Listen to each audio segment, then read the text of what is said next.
This episode is sponsored by Built by Plant Supplements, the elite plant-based nutrition supplement company. Provides you with support for all of your goals, whether that's building muscle, losing fats, improving your performance in the gym, and getting some great night rest. All right. So if you're tired of people asking you constantly, where do you get your protein? Tell them bbpsubs.com. Come over and grab you some vegan protein powder, chocolate frosty flavor. 110 calories per serving with 22 grams of protein. And if you don't like chocolate, we got a vanilla ice cream as well. Get your pre-workout powder so you can be a beast in the gym, and the creatine to support that muscle growth, all right? And if you really need some great night rest, go ahead and grab you some nightcaps. Good melatonin, gonna help you be knocked out, not waking up in the middle of the night, none of that bad stuff, all right? So bbpsubs.com, use the checkout code BBP10 and save 10% off your whole order. On top of that, free shipping over any order over $75. bbpsubs.com. Let's get back to the episode. Family, friends, welcome. Appreciate everybody for hopping on and coming in tonight. I want to make this extremely valuable for you all, for your time spent, and be able to give a lot of great insight right off the bat. All right. So if you're checking in, let me know you're in the comments. I think we might do a giveaway tonight. I think that'll be pretty fun to give out some things. Let me see. What do I want to give away? Maybe some supplements. I'll figure it out throughout the show. Maybe some protein powder or something. We'll put something together, depending on who's staying to the end. But maybe towards the end we'll give away something. So let me know you're in the comments and so on and so forth. So today or tonight, we're gonna be talking about 5 reasons why you're still struggling to lose fat on a plant-based diet. All right. 5 reasons. It's really not 5. I actually have about 7 to 8. So depending on if y'all enjoying these, we can go ahead and dive deep into some of the elements that I have. I got them all listed out. Just some outlines so I can make sure I'm not skipping any points, because I've been coming up with some new strategies that I think that y'all will really benefit from. That'll be really helpful when you're thinking about how to lose fat and how to go about it, right? Because I think the majority of us know, unless you're just brand new, but most of us know what causes weight loss, or at least some idea of how to do so. Is usually the doing and the habits. That's the reason that we're struggling, right? Like, why can't we actually stick to it? We can get started, we can see a little bit of progress, but we can't stick to it. So let's get started with this. All right, we're gonna hop right into this. Now, the number one reason, actually, these are not, when I say number one, these are not like top 5 or top, it's not any numerical order. This is just things that I just thought about before I decided to go live tonight. So, and this is also based off of talking with some of the clients that I work with and just people that have scheduled calls and such. So the first one, should I say, maybe you're already making some progress. All right. Maybe you're already losing weight. The problem may be tracking, how you're tracking your weight loss, right? The tools that you're using to determine what is progression. Because the number one thing that we usually think about when it comes to weight loss, as far as how we're going to track it, is that scale, right? We get glued to the scale, and that's our way of determining whether we're progressing or we're regressing. We don't have any other ideas or ways of understanding our progress. So when you step on the scale and that number is 2 pounds higher than it was the day before, or a couple of days before, instantly in our mind, we're creating this idea that we're regressing. We're not making progress. We're doing something wrong. And that's the wrong way to go about it. The reason why the scale, at least, isn't the best route by itself is because sometimes we're not weighing ourselves at the same time every single time we weigh ourselves, right? When you weigh yourself and you step on that scale, some people may weigh themselves in the morning. The next time they step on the scale, it may be the afternoon. The next day or the next couple of days, it may be the evening. And you don't weigh the same amounts throughout the day. I don't know if y'all know that. When you wake up in the morning, you're at your lightest weight. It's the lightest you're going to be that full day, right? Because that's the time that you're not eating necessarily, right? So when you weigh yourself first thing in the morning, that's the lightest you're going to be. And we don't grasp the concept that when we eat food, the food that we're eating, it actually weighs weight. So when we take that food from our plate and we put it into our mouths, we're adding more pounds, quote unquote, to our body, right? Especially if you have 3 meals and then you try to weigh yourself at night, you may be 3 to 4 pounds heavier than you were that morning. That don't mean you gained 3 to 4 pounds of fat though, right? That just means that the scale is a little bit heavier because you put food in that you haven't processed and got rid of yet, right? So if you are going to focus on the scale, if you are going to use a scale, use some other tools as well. And what are those tools? One of those tools is going to be a body fat scale, right? Or body fat percentage, should I say. So get yourself a scale that tells your body fat percentage, because with body fat percentage, it gives you more insight, right? Because what we really want to lose, we want to lose weight depending on how obese or how overweight you are. But the body fat percentage is what's going to determine how much body fat you're losing. It's going to give you more insight than just worried about that number, right? And I get it. You want to see that number go down, right? But you can be, if you're resistance training, you can be building muscle. So if you're building muscle, that causes muscle to be added, and muscle also weighs weight, right? It's not weightless. So if you're putting muscle onto your frame and you're also losing fat, that won't show on the scale necessarily. You may still be at the same weight, but losing fat and building muscle at the same time, right? But you just can't see that with just the scale itself, the body weight. So keep that in mind, right? Make sure that you're also taking into account these other things. The other thing that you want to do when you're tracking, I think we got some comments up here. Let's see what we got. What's up, T? T's on. Tracking is challenging, but it's one of the main things you should do to get results. Absolutely. That's number one, numero uno, should I say? Because when it comes to making progress, the only way you can tell if you're making progress or not is if you're actually tracking, right?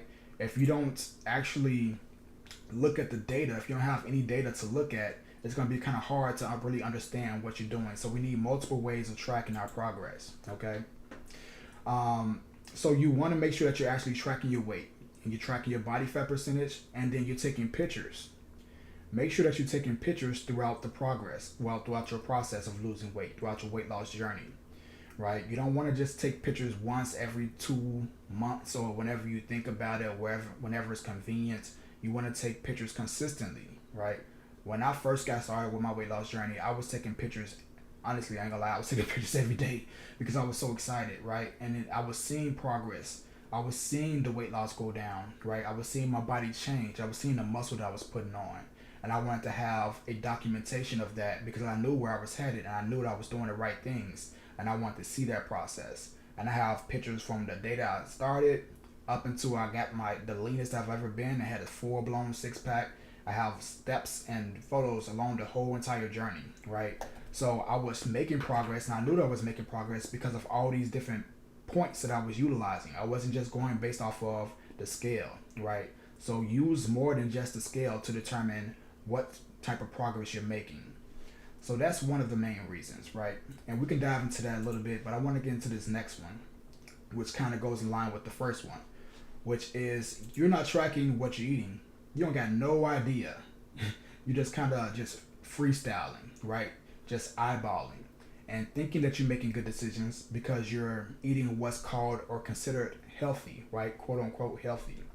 And the issue with just trying to focus on eating healthy is that fat loss, right, body composition, and health are not the same, right? You can technically be losing fat without eating healthy, and you can technically be eating healthy without losing fat. So you don't want to just focus solely on just eating healthy, right? You also want to make sure that you're tracking what you're putting into your body, because when it comes to fat loss, the most important thing is the total calories that you're taking in. And if you just say, I'm going to be eating salads, I'm going to be eating things that I know is making progress, well, that's helping me make progress, big salads, nuts and seeds, lots of vegetables, lots of fruits and things like that, although they're healthy, those foods, hold on, I think my computer went out. Well, my monitor went out. Hold on one second. Let me see if it gets us back on. There we go. All right, my bad. Although we're eating healthy, those foods, those vegetables, those fruits, those nuts, those seeds, they still have calories, right? Healthy isn't going to make you lose weight. It can help. It can contribute, right? It's beneficial, and it's obviously good for, micronutrients and those health-related diseases. It's beautiful. It's a wonderful thing.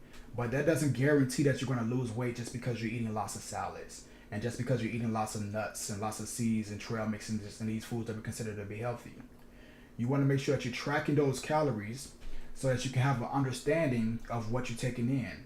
It's better to be on point and knowing exactly what you put into your body as opposed to just guessing and just hoping that if I just eat more healthy foods, I'll lose weight. Because healthy means a lot of things to a lot of different people, right? I'm vegan, right?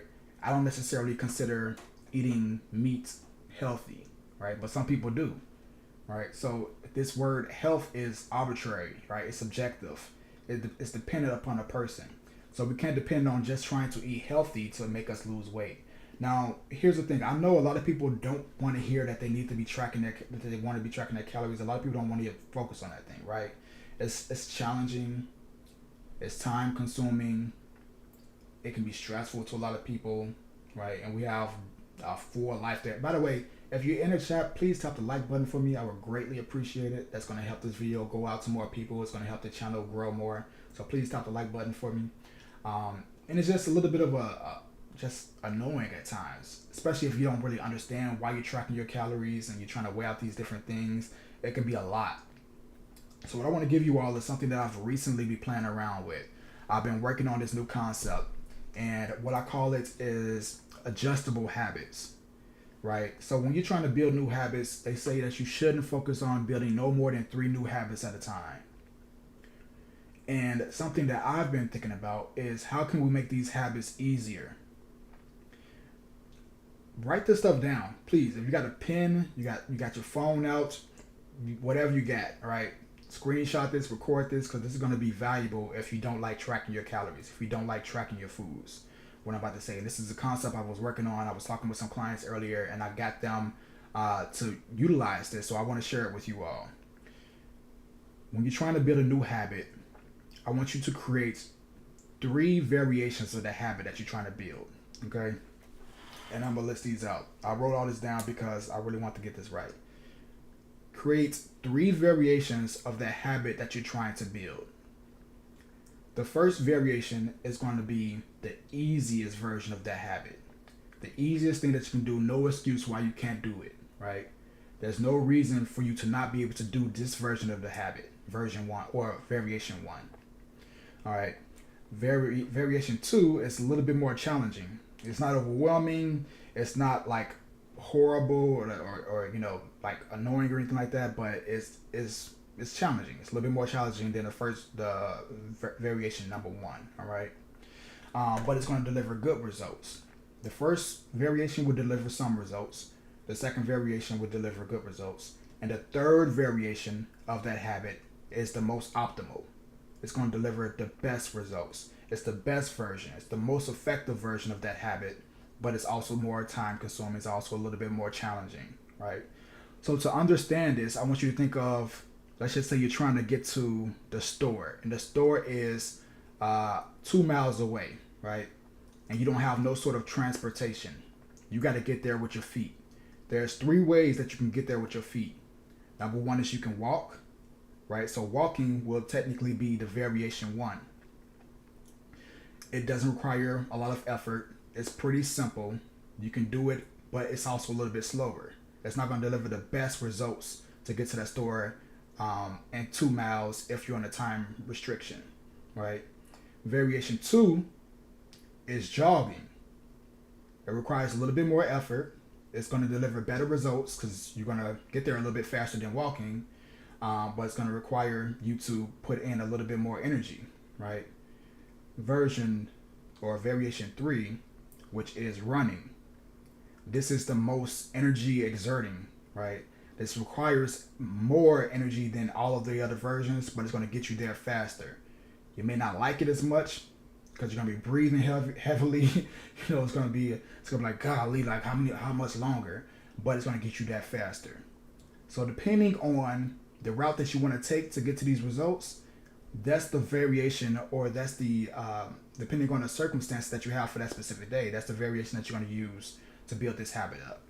Now I'm going to break down what I mean. I'm going to give you a real life example. All right, 1 second. I'm drinking some tea just in case y'all are wondering. This is some Zen tea.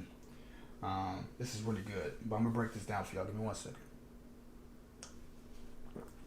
So these three variations, and use this to build any habit. Now, obviously, I'm gonna attach this to eating and tracking, right? Tracking your food, tracking your calories and such. Now, variation, we're gonna reverse that. We're gonna start off with variation three, the most taxing, the most energizing, or not energizing, the most optimal, the most effective, but the one that's gonna require the most amount of energy. That's gonna be the most challenging, right? So variation three, we're gonna say that is tracking your calories, tracking every little thing, tracking all the details, tracking everything down to the gram, right? So if you have a meal plan or you're eating your foods, and let's say you got 2,000 calories to take in that day, you're tracking everything for every single meal that you're eating. You're tracking your full breakfast, your lunch, your dinner, the sauces you put on there, like every little detail. That's going to deliver the best results because you're going to know exactly how much you're putting into your body. You're going to know down to the gram. So you're going to make sure that you're not going over that 2,000 calorie deficit for the day because you're tracking everything that you're taking in. Nothing's getting away. Not a snack, not something you buy from the store, whatever. Everything is being accounted for, right?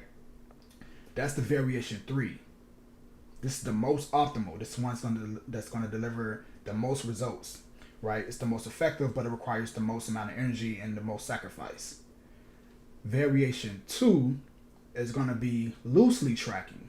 So you're not tracking every little detail. You're not tracking, all of your meals. You're just tracking like maybe your protein. You're tracking your carbs, maybe like your rice or whatever, right? You're not tracking your vegetables. You're kind of like eyeballing a few things, whatever. You're just loosely tracking.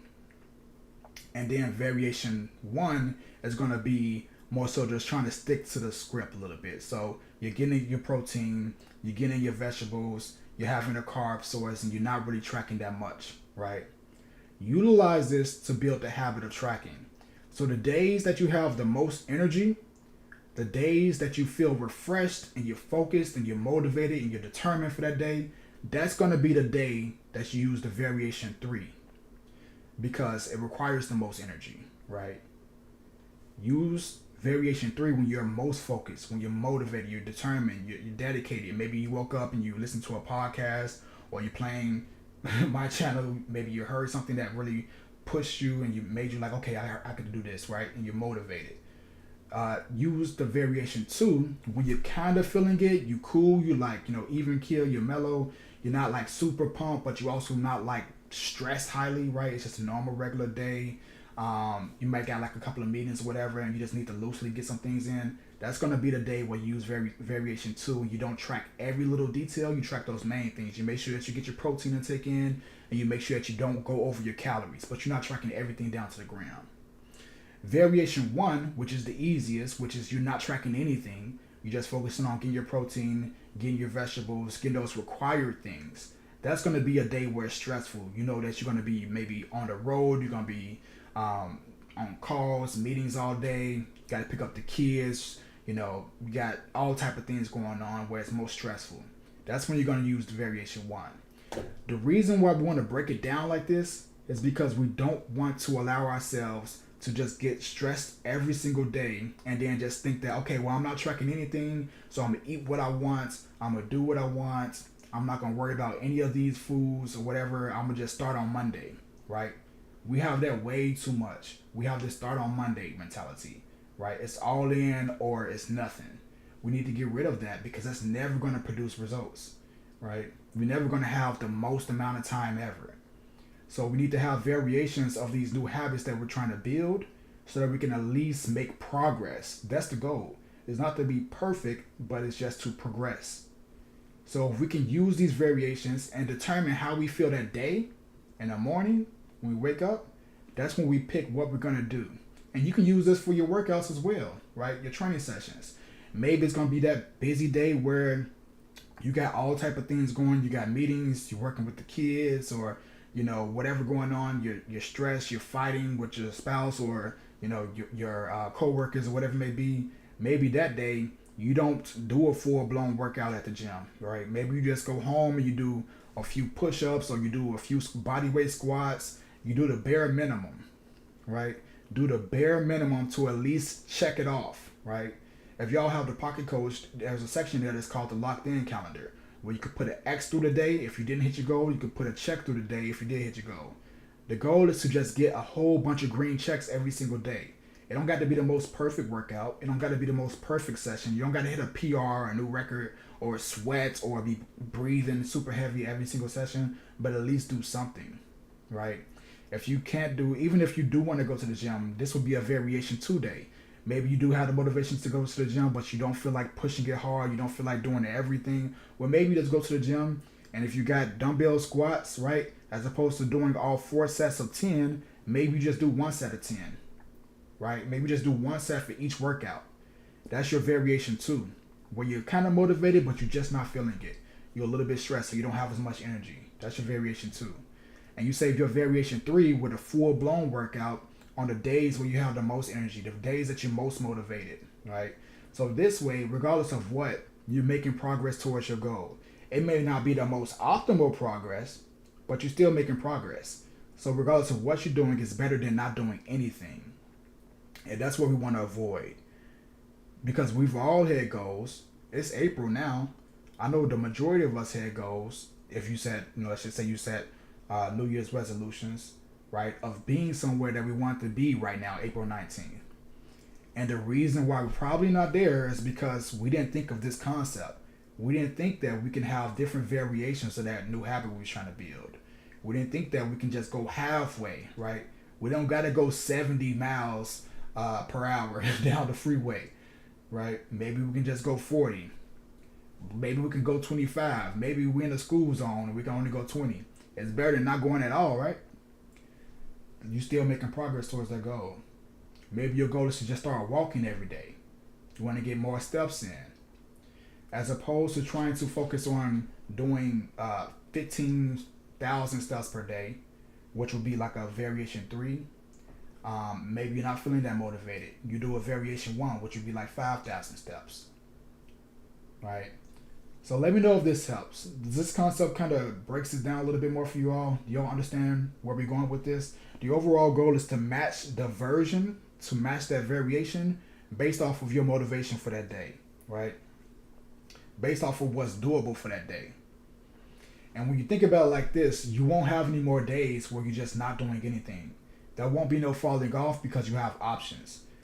It gets you out of that all or nothing thing. Who is this?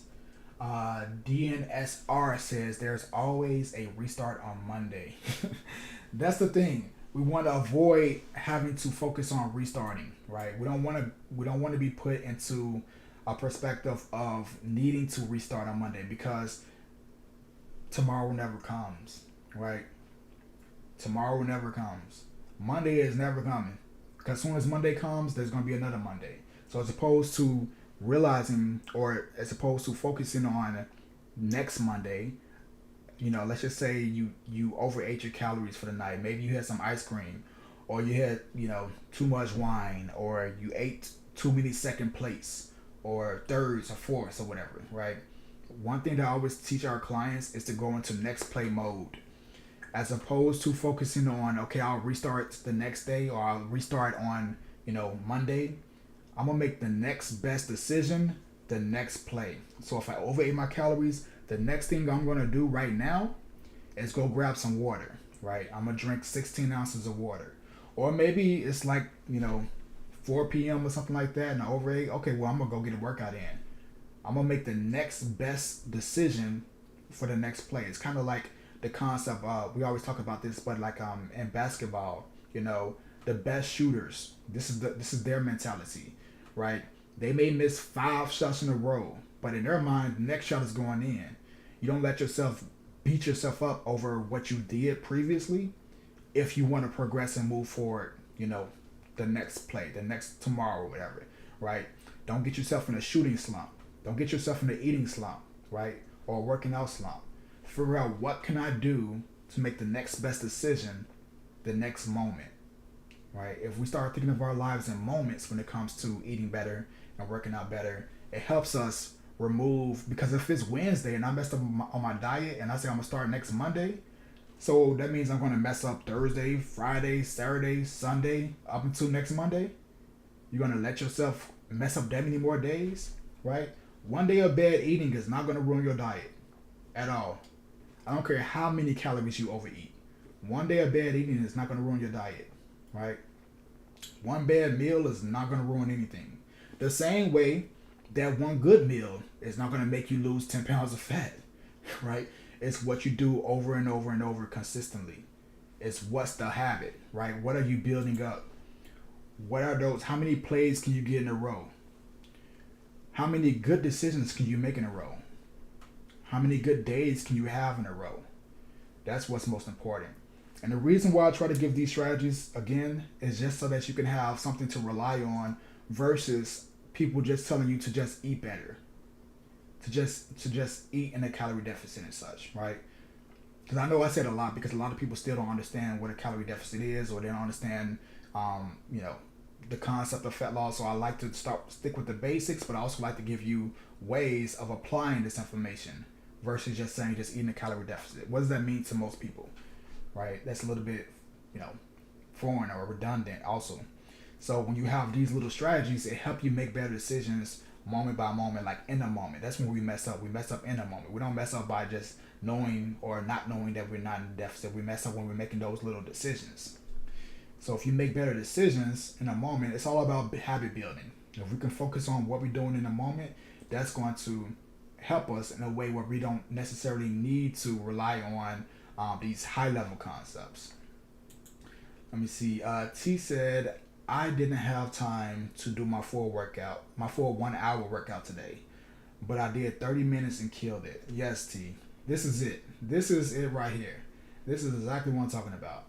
Like, remove the need to make excuses. Remove the I'm going to do it tomorrow mentality, right?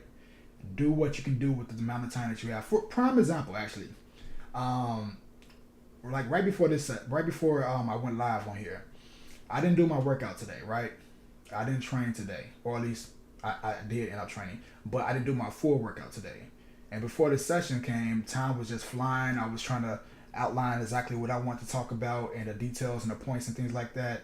At least just so I can have things to talk about, you know, as the live continued on. And before I knew it, I had about like an hour left, and I still had to go take a shower and all this other stuff. So I could have just been like, all right, I'll do the workout afterwards, or I'll do my workout tomorrow. Maybe I'll do a 2 a day. Like, nah, well, I got a good 15 minutes. I'm about to go to the garage because I got a garage gym now. I'm about to go to the garage and I'm about to get some sets in. I still hit 3 sets on bench, right? 3 sets of 10. I still hit 3 sets of pull-ups, 3 sets of 12.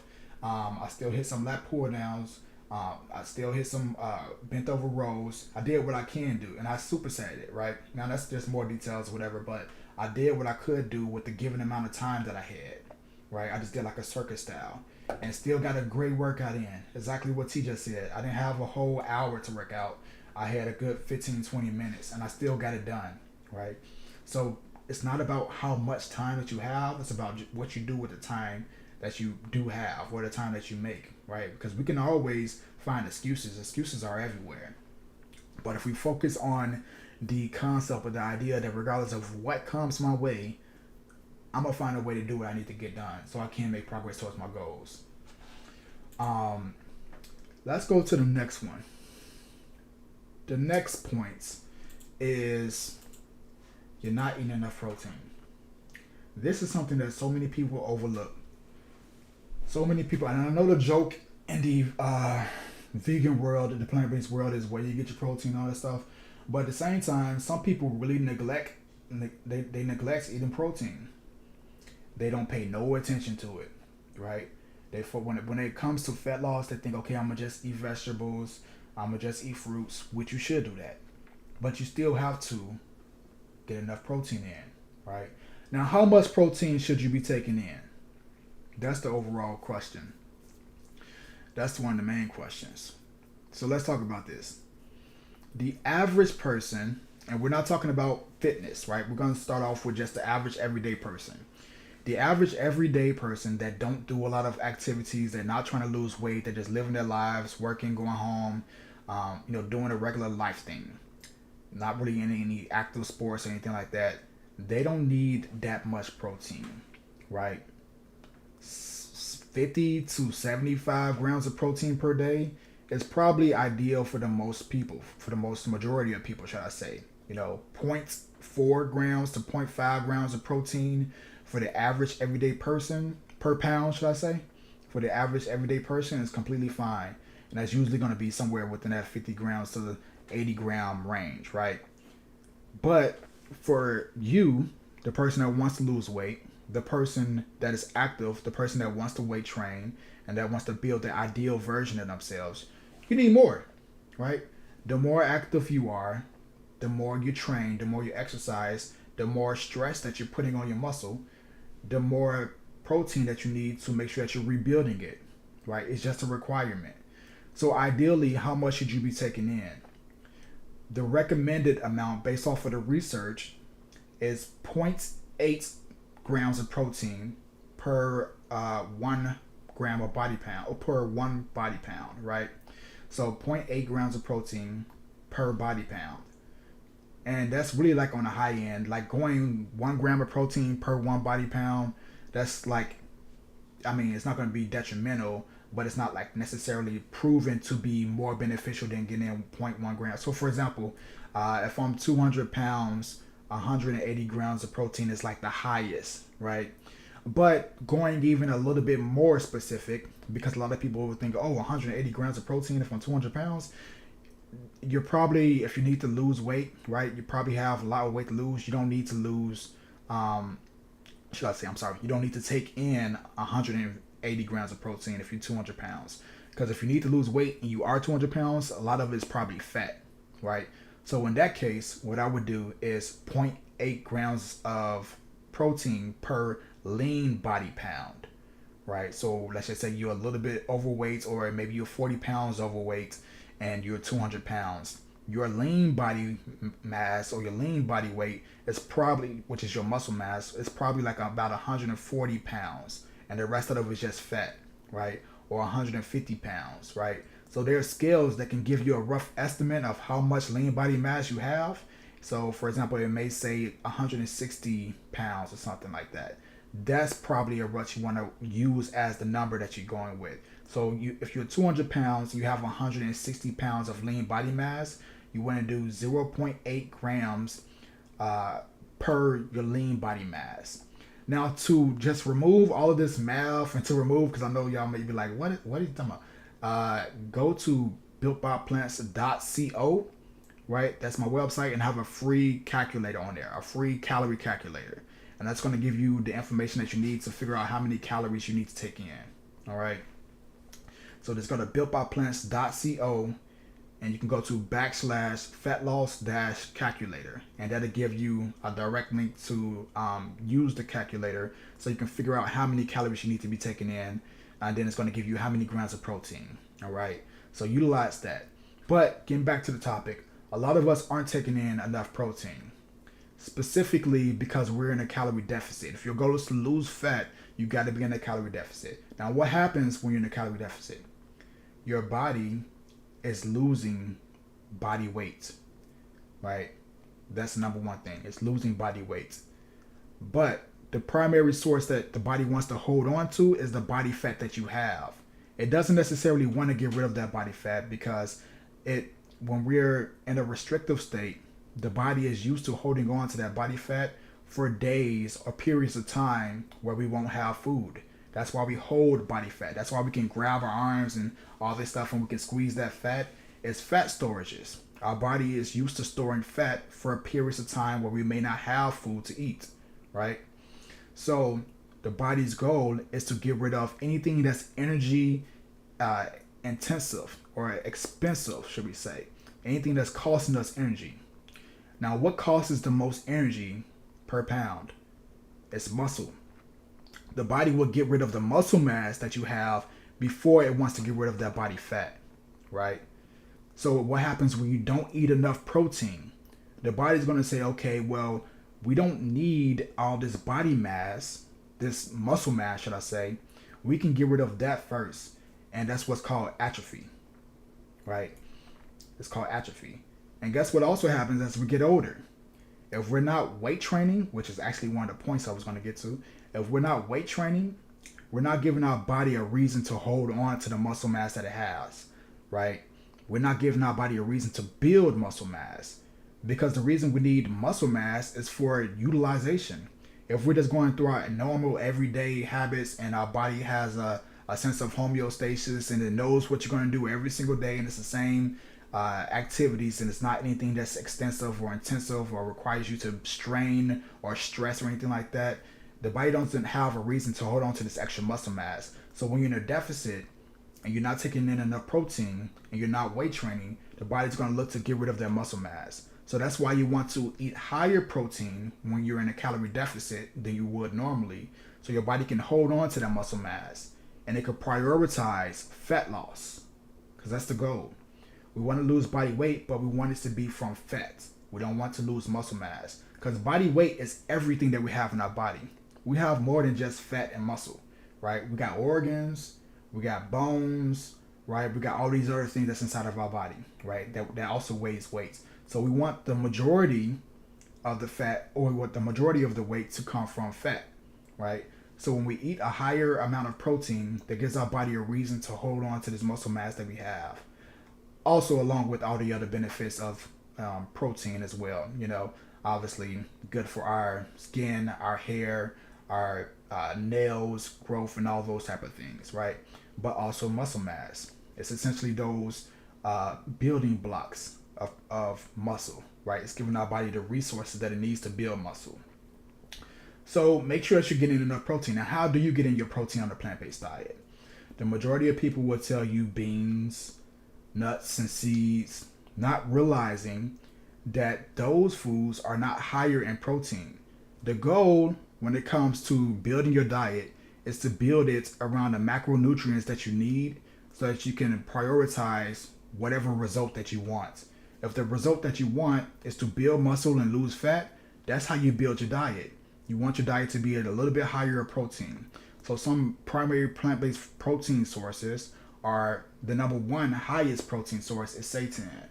Seitan is almost 100%. I would say it's about 80% protein, very low in carbs, very low in fats. It's basically like a dominant protein source, and it helps you get the protein in a lot quicker. All right.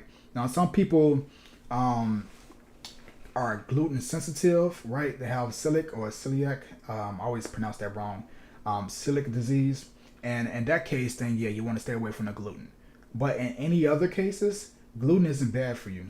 Like, this is one of those over marketed, over like sensationalized terms where people say, oh, it's gluten free. Like, what does that mean? That's not gonna help you lose weight by not eating gluten. Like, it's not gonna do anything to you unless you have some sort of like actual health related situation or reason why you can't have it, right? So seitan is number one. After that, you have things like tofu or tempeh, edamame, lentils, like other sources of protein.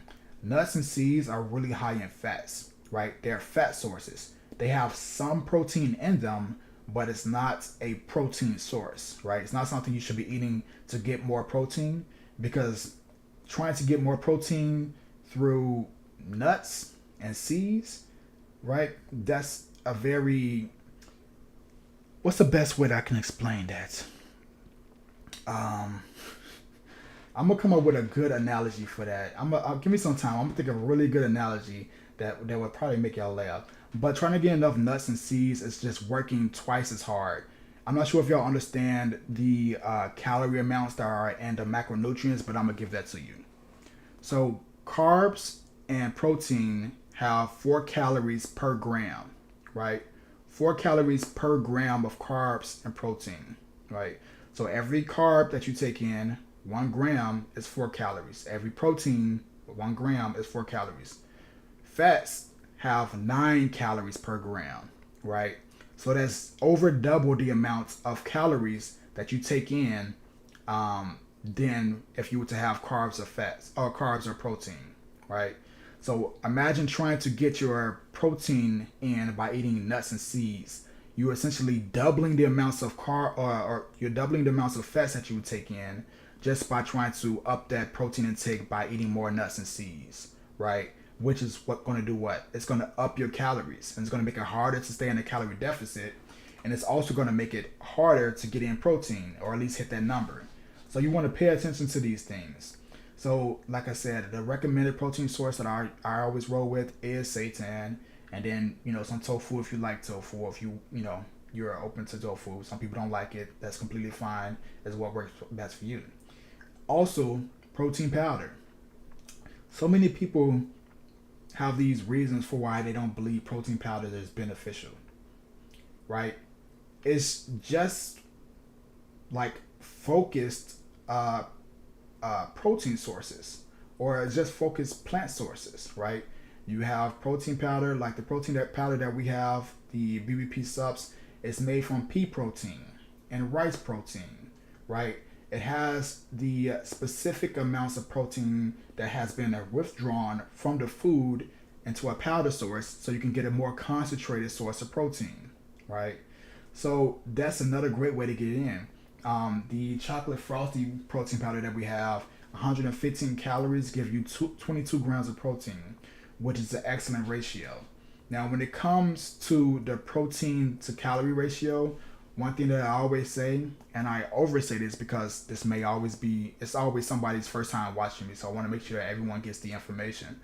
Per 100 grams, and this is what you were categorized as a plant-based protein source.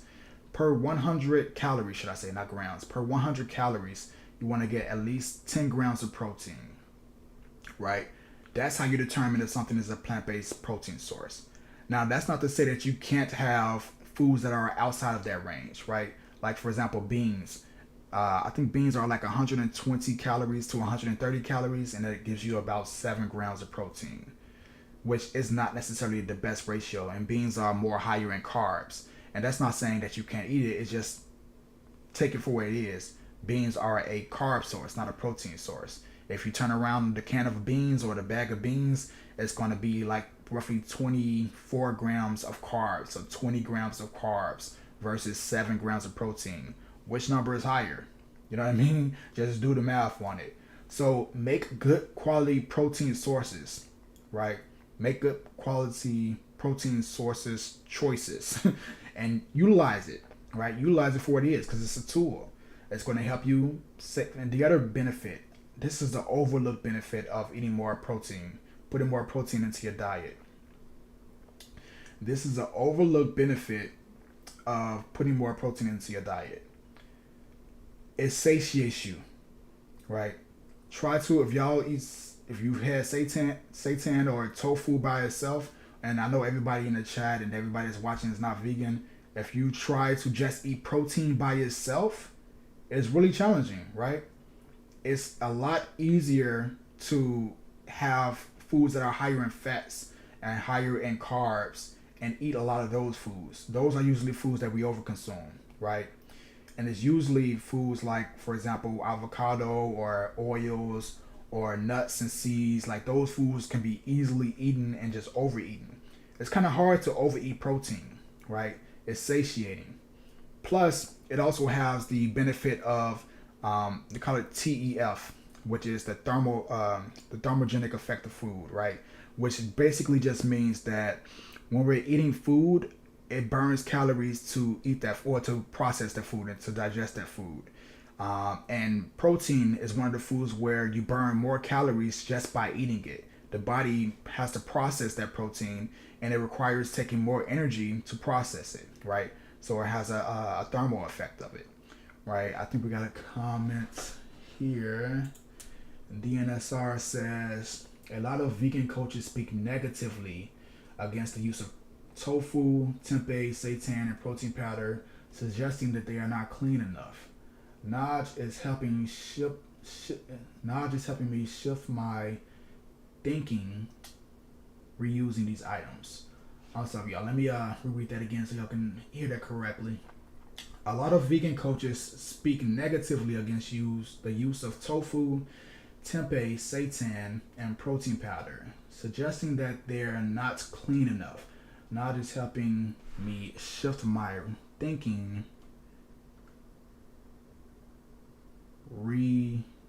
these items. Okay. I get what you're saying. I guess it's just like that last piece right there, but it's just helping you reshape the thinking of it for sure. I got you, and that's the thing. Everybody that you listen to has a perspective, right? And I am not the one to tell you that one person way is inferior, my way is superior, or somebody else's way is superior. You have to take everything with a grain of salt. I don't even want you to listen to what I'm saying and take it as gospel, right? I want you to take the information, apply the information, look at the results that you receive from the information, and make your own hypotheses based off of the results that you've gotten from it, right? And figure out what works best for you.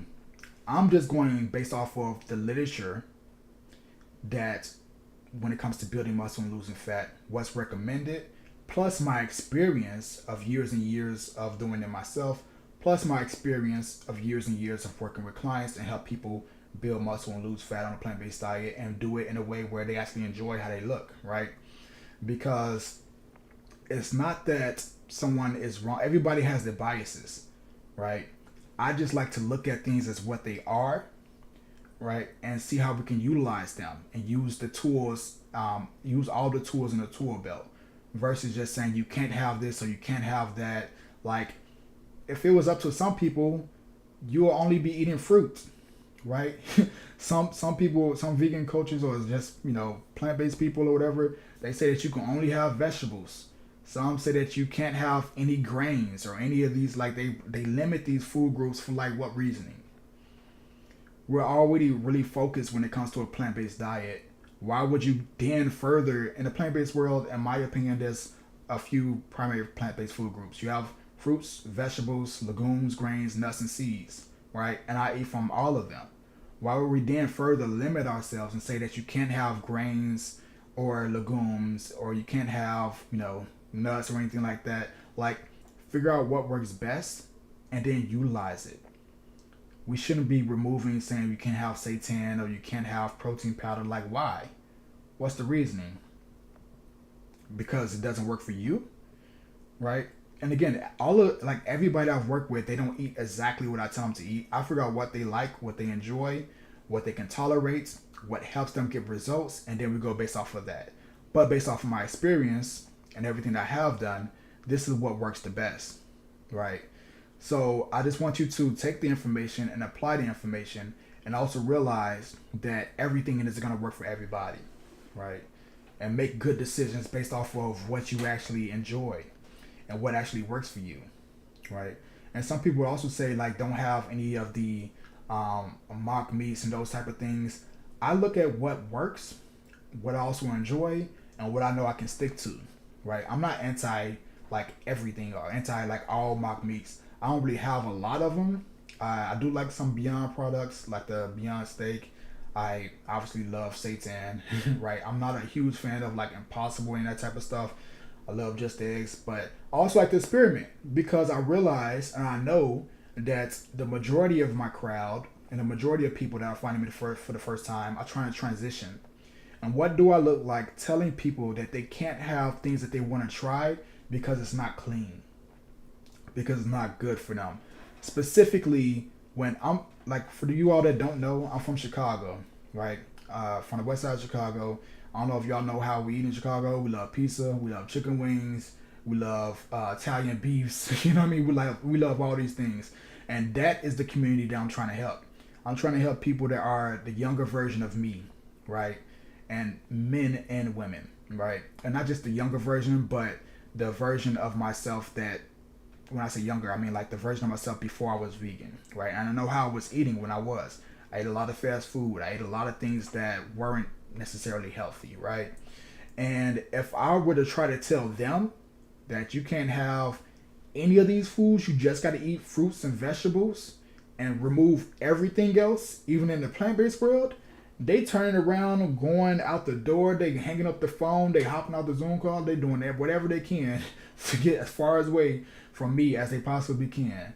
The majority of people not trying to hear that. I want to help people transition and enjoy their diet and eat good tasting foods and eat, relatively healthy 80% of the time, and then still enjoy what you do like to eat, right? I still like wine. I love wine, right? And margaritas as well. I love things that I just like, right? And I'm not saying that I'm marketing it or that everybody else should do it. I think we should all do what works for all of us, but figure out a way that we can be predominantly healthy, right? And just try to improve. There's no right, there's no wrong. They're just getting better, right? Try to make better decisions based off of the information that you're receiving. Make better decisions for you specifically, right? So still listen to the people that tell you not to do certain things. If they tell you about clean eating, like listen to what they have to say, but take it also with a grain of salt and look at their motives behind doing certain things, right? And pay attention to everybody's motives. A lot of people that's telling you that you have to eat clean, a lot of times maybe it's based off of their experience, what gave them results, and what works for them. But what works for them doesn't work for everybody. And that's what works. That's what a lot of people don't understand. Like everybody don't want to give up what they gave up, right? Some people still want to go out and eat, fast food. Some people still want to go and try the latest vegan dishes and things like that. I enjoy that. It's life. We don't have to remove every single thing, but we do need to get better. We do need to make better choices. And if we're in a state where our health is compromised or is becoming compromised or we're obese or we have a very high body fat percentage, that's when I say we focus on doing the things that's going to give us the best results, doing the things that's going to give us better health, doing the things that's going to help us remove ourselves from those health related or those health compromised positions and improve those markers, improve that high cholesterol, improve all of those different things, and get ourselves at a very balanced state where we're not in the red anymore, right? We're in a green, we're in a very normalized state, right? And then incorporate some of those things that you just like, because the worst thing that you can do is to go completely raw vegan or like all these alkaline vegans and things like that. I'm not nothing against them. I think whatever works for you, do it. But the worst thing that you can do is try to do that, do something so extreme, and then say, "Oh, the vegan diet doesn't work for me," and then go back to eating, a highly processed animal-based diet because you said the vegan diet don't work. But it's because you went so extreme that you couldn't stick with it, and it was very challenging. And you view this is the only way that you can be vegan, right? There's lots of ways of being vegan. And the people that I want to help is the people that don't necessarily need to do the most optimal thing. They want to improve their lifestyle. They want to be able to be functional, right? They want to be healthy. They want to enjoy life, whatever that means to you. And specifically do it in a way where you're not having to give up all the things that you like and enjoy, right? Latoya Samaru. Very beneficial. Shifted the way I think when it comes to weight loss. I never have the time to work out, but now I have to make 30 minutes so I can work out and start making excuses. Latoya, my goal was to come on here and to just help one person shift their mindset when it comes to health and fitness and realize that we can do more with what we have right now, right? And I think that you and DNSR just helped me accomplish that. And obviously T is one of our Pocket Coach members. T is a champ. T actually won our New Year challenge. In the chat, her comment was up here. T Young, she won our New Year challenge. She dominated. If y'all go through some of the lives before, y'all see the live that she did. The live that we did together on the channel. And she won 6 months of the Built by Plants protein powder. Right, 6 months of it, half a year of free protein powder. So T's a champ. So obviously she's one. But you, Natoya, and DNSR, y'all helped me accomplish my goals tonight, which is just to be able to shift somebody's mentality and to help you realize we can do more with what we currently have. Here's the thing. This is what I want everybody to realize. Let's just say your life is the most stressful it's ever going to be right now, right? Let's just say everything's going crazy. Work is wild. You got a coworker that's getting on your nerves, right? Let's say your boss is trying to get you fired or write you up all the time. Your kids, they wilding out in class. or not even wilding out, but they whatever it is, you got to give more attention to them. They got basketball games coming up, family life, everything is hectic, right? Let's just say now is the most non-opportune time to be focused on your body goals. That's the best time to be focused on your body goals. When everything is crazy, when you don't have no structure, when life is wild, that's the best time to work on your body goals, right? Your health goals. That's the best time. Because why is it the best time? Think about it this way. If everything is wild, there's nothing right, there's no structure. Imagine if you can still find a way to at least stay within your calories, right? If we go back to those variations, right? If we go back into those structural ways of building new habits, and we just try to do at least one variation of those three when it comes to staying within our calorie deficit and tracking our calories. Maybe we just do a variation too, where we're just tracking a little bit, we're tracking loosely our protein and our vegetables, right? And we're just focused on staying within deficit, but not tracking everything in totality. Maybe if we just find 10 minutes per day where we can just do a body weight workout and we don't even got to leave our bedroom. We wake up in the morning and I say, okay, I'm trying to lose 30 pounds.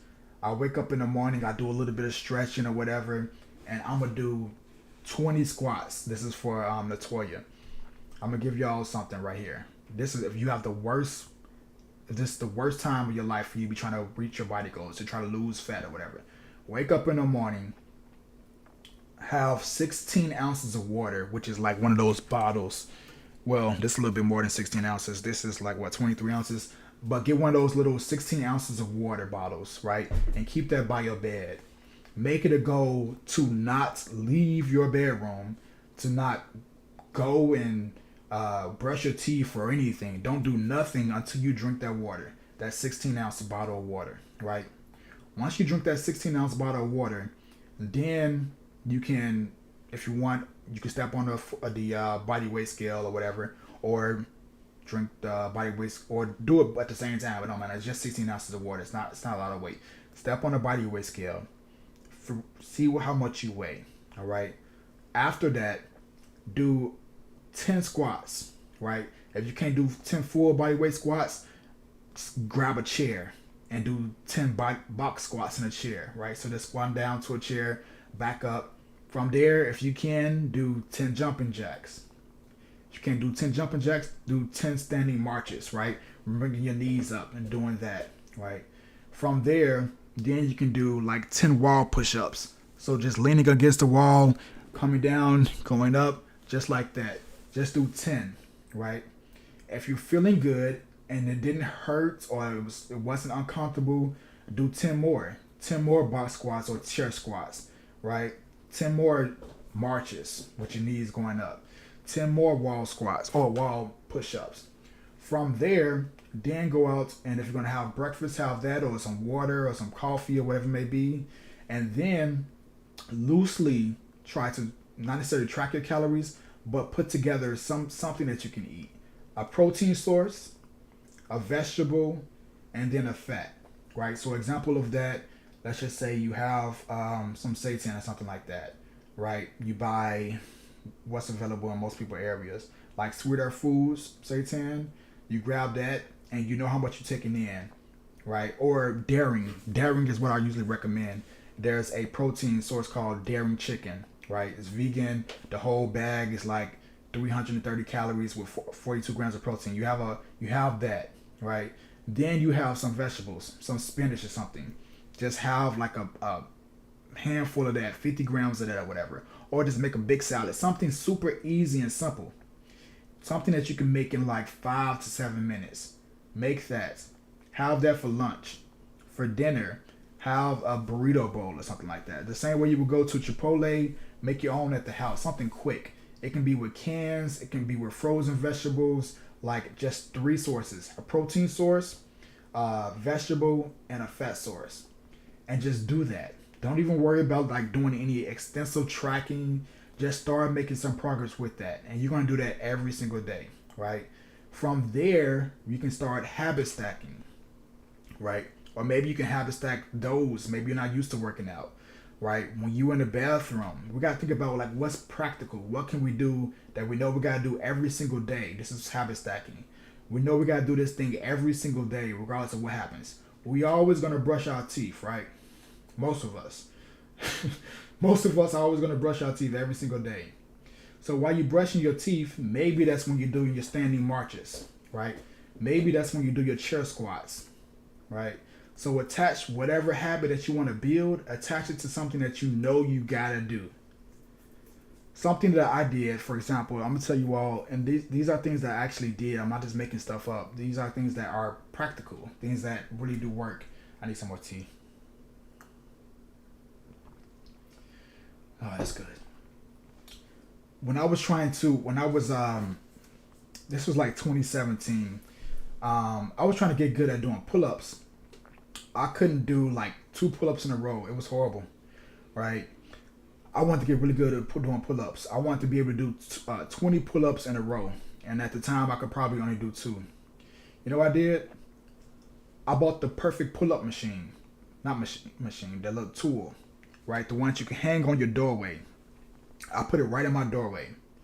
The doorway that I put it in was the doorway that goes to the bathroom, right? The doorway that goes to the bathroom. Because there's never going to be a day where I don't got to go to the bathroom. And every time I went through that door to go to the bathroom, I would do as many pull-ups as I can. I don't care if it was 1. I don't care if it was 3. Eventually, I built up to being able to do 5 in a row. And every time I walked through that door, I had to do some pull-ups. Then I got even more strategic. I was like, okay, well, this was around the time where I really was trying to get my eating together, and I couldn't help it. I was just really struggling when it came to like snacks and all those type of things. So every time I stepped foot in the kitchen, before I left the kitchen, I had to do 15 push-ups right there in the kitchen. There's no reason why you can't do this, right? And again, it don't have to be these specific things. You don't got to do pull-ups and push-ups and things like that. But whatever you can do, make the best out of what you can do. If you can do 2 squats, 2 body weight squats, even if they have squats, do that. Attach the habit that you want to build to something that you got to do regardless of what the day looks like. At some point, you're going to have to walk into the house, right? So when you walk into the house going home, that'll be the time that you do your 5 squats. And it may seem small, it may seem simple, but this is what builds consistency. And eventually, after like a couple of weeks of doing this, it was like normal for me. It was to the point where I felt weird if I didn't do my pull-ups going through the bathroom door. It felt weird if I didn't set and do my push-ups leaving the kitchen, right? This is habit stacking. Attach the habit that you want to build to something that you gotta do, and it becomes second nature. So that way you're not depending on willpower, right? You're not depending on determination or dedication or motivation. You're depending on your habits. You're depending on the current habit that you already have, and you're attaching a new habit to that thing. Because you're going to do this habit regardless of what. Regardless if you do this one or not. Regardless of what the day looks like, you're going to always do this habit. So the habit that you want to build, you stack it. So now whenever you do this habit is being done as well, right? So if you do this long enough, that new habit that you want to build, it becomes second nature. So let's look at what we got going on right now. If you got 30 minutes to work out, that's way more than enough. That's a great workout session. 30 minutes is all you need. And it don't even gotta be every day. Just do it twice a week, right? 3 times a week. Schedule it. 30 minutes, something super simple. And maybe you can do more than, body weight squats or whatever. That's just the bare minimum, because we always want to keep in mind what's those variations. What's the hardest, most effective version? What's the intermediate version that's going to deliver good results? And what's the easiest, not most optimal version, but it's going to still deliver results, and it's going to be better than doing nothing. All right. So have 3 different versions to your workouts. The hardest workout that's going to deliver the best results. The medium workout that's going to still deliver good results. And then just getting through the motions workout, where you're just focused on keeping the habit going. Not so much on going into the gym or, training at home and try to be sweating at the end of it, but just the fact of doing it for the sake of doing it so that you don't feel bad about not doing it. Right? And this is what we call no excuses. There's no reason why you can't do 5 squats. No reason at all. Anybody can do, I won't say anybody, but the majority of us can do, some bare minimum routine, whatever that means to you. So I hope that helps. I hope that was if like beneficial for you, Latoya. Let's see what else we got. Did we finish up protein? Okay. This one is pretty straightforward. I think I touched on this one in general, which is just eating too many calories. We overlook the amount of calories we're taking in because we don't track our stuff. And I talked about this earlier. Like when it comes to like snacks, when it comes to like these little things that we just eat, we kind of like unconsciously just be picking up things and eating them throughout the day, whether it's like a handful of trail mix or whether it's like, something that you buy out the store real quick or chips or whatever it may be. We tend to just be snacking on things, right, throughout the day. The problem is at the end of the day, we forget those little things. We don't remember that we ate that. It slipped our mind. We may be like, yeah, I had something earlier today. What did I eat? What did I have? I ate oh yeah, I had those chips. And then you start talking about that. Then it's like, oh, I did have this too though. And then you start thinking like, oh man, I forgot I had. And before you know it, your whole day was full on eating little stuff. And then when you hop on a call with me, you tell me that you can't lose weight even though you don't eat that much, right? And when I dive into what do you mean by eat that much, you're talking about meals. You didn't eat that many meals. That don't mean you don't eat that many calories, right? It's really easy to eat a lot of calories without eating that much, quote unquote, right? Consuming calories versus consuming actual food and meals, a lot of times we associate the amount of the food or the size of the food with the calories. We think that just because something is really little, it don't contain a lot of calories. But when you weigh things out and you look at the calories that are in the portion sizes of whatever you're eating, you realize how quickly these calories do add up, especially if you're drinking your calories. That's a huge issue. We drink our calories, whether that's through pop, whether that's through coffee, flavored coffee, right? I used to do it. I used to go to Starbucks, like my early 20s at least. I used to have a lot of Starbucks. And what was those things? I don't even remember what I used to get. It was like caramel lattes or mocha. I don't know. I used to tell them whatever it was. They used to recommend me stuff and I'll be drinking it. And I'll get the venti. This is my early 20s. I was like 20. I was like maybe 23, 24. And I'll get the big old venti thing. I ain't know nothing about calories. I was just drinking. I'm like, ooh, this is good. Give me another one. And I'll just be drinking it. I'm like, man, I'm getting kind of fat. Why am I getting fat? Not realizing that I'm actually doing damage by just drinking this stuff. The problem is the stuff tastes so good, right? It be so good. Like my bro say, Tony Baker, food will be good. And we don't really pay attention to the calories we're taking in. We don't focus on that. We ignore it, right? Sometimes we know that we're taking in too many calories and we still don't really focus on it. We still don't try to weigh it or to bring that awareness. That's what tracking your calories does. It gives you awareness, right? It helps you from operating in a blind perspective. Because if you're just doing things blindly, it's messing you up. It's causing you to get frustrated, right? And imagine doing all this work, spending all this time training, right? Doing all these other things, getting your steps in, exercising, stretching, all these things. And the number one thing that's holding you back is the only thing that actually causes weight loss, fat loss, which is being in a calorie deficit. And the best way to be in a calorie deficit and to know you're in a deficit is to track what you're eating. And when you can see what you're eating, it gives you that awareness.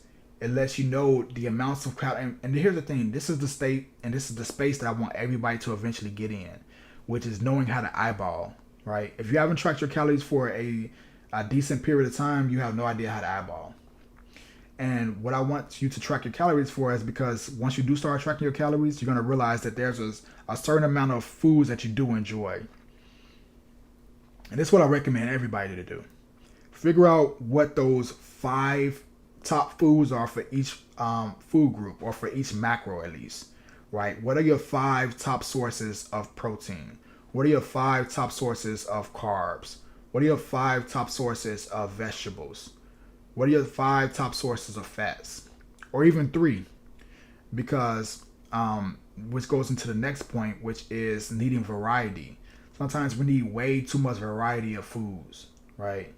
And if you keep going and you keep trying to eat so many different foods, you're going to find yourself struggling because you're going to be doing too much and it's going to get too complex. Your grocery list is going to be too large. It's going to be overwhelming at a certain point. Maybe you can do it for a couple of weeks, right? But after a while, it's going to be too difficult. The people that are the fittest are the most boring people. The people that have your body goals, the people that you see on Instagram, the people that you see all over social media, they eat the most boring ways, right? Or at least the ones that earned it. Some people just naturally have good genetics and good metabolisms, and some people also take a lot of, you know, I won't say the word, but PEDs, performance enhancement drugs. Starts with an S. They take a lot of those things, right? A lot of people get surgeries and things like that. But the people that have fought and built their bodies up, and they were started in a place of being overweight or being underweight, and they now have this amazing body that you see, and they actually put in the work and they earned it. And again, not shading anybody that do steroids. I said the word, golly. Not shading anybody that does that or that has surgery, whatever. Do whatever you want, right? I appreciate everybody. I appreciate all types, because I think, even people that do steroids, I wouldn't say look up to them, but I think that the people that's doing it for sport are cool, dope. If you in a drug tested, for example, powerlifting and stuff like that, or bodybuilding, like, they freaks. They're doing it, and obviously it's known, and I enjoy that as well. At least looking at it. I don't do it. I can't. But getting back to the point, the people that have the body goals that you want, they eat the most boring ways. And when I say boring, I mean routine, right? I mean simple. I mean straightforward. They eat routine meals. They eat the same things over and over, right? I pretty much eat the same foods consistently. The difference is the way that I make it, the way that I season it. Maybe sometimes I have a burrito bowl. Maybe sometimes I have a taco. Maybe sometimes I have a salad or something like that. But it's the same foods. I'm just making it in different ways. I don't have like this big grocery list or anything like that. I eat pretty much routinely, right? And when you do that, it's consistent. It's reliable. You know what's going to happen. The outcome is basically guaranteed, right? You're not trying to focus on all these different things. So point being is pick 3 to 5 of your top 5 foods for each of your macros. 3 to 5 carbs, 3 to 5 fats, 3 to 5 protein sources, and 3 to 5 vegetables. And then just rotate as needed. You're not going to always need a lot of variety of foods, right? One week you just eat the same thing consistently, and you weigh it out and you track it and you get used to that. And then once you like, okay, I can't do this no more, I need something different, then you rotate it with one of those other sources, right? One of the other primary sources, right? Pick 3 to 5 of each of those macros. And then after a while, once you start tracking those, you then learn how to eyeball the amounts of foods that you're taking in.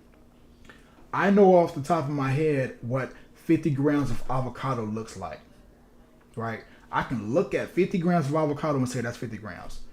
On top of knowing what 50 grams of avocado looks like, I know for a fact that it's 80 calories, right? In my mind, I've learned that just through repetition, right? Like, it's simple now at this point. 100 grams of avocado, 160 calories. Like, I can eyeball these type of things.